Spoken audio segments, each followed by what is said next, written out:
David Eby. I'm the MLA for Vancouver Point Grey, and I'm also the NDP's spokesperson for tourism.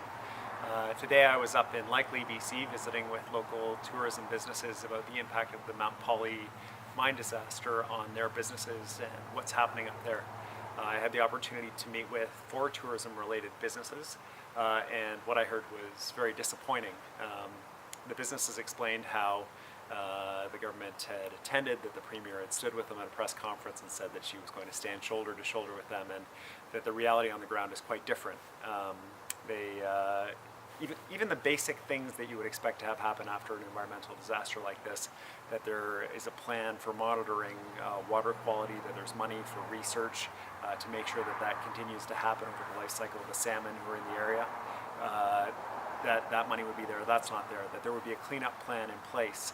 That plan's not in place, or if there is a plan in place, it certainly hasn't been communicated to the community. So they're not waiting for the cleanup to end.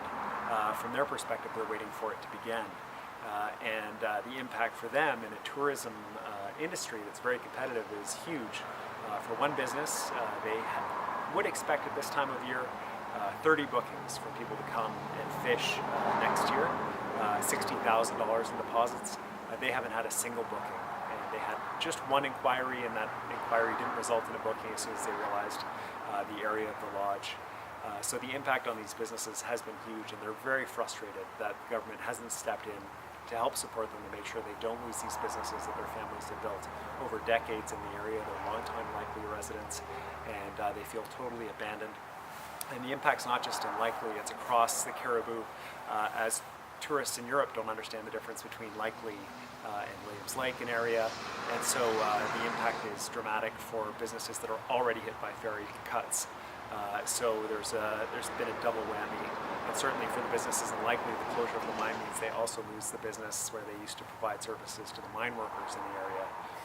So it's my hope that I'll take this information back to Victoria, back to the legislative session coming up next week, and hold the government to account to make sure that they represent the interests of the people in this area, especially those in the tourism industry that have been so badly hurt by this series of disasters, and also the impact on business of government policy here.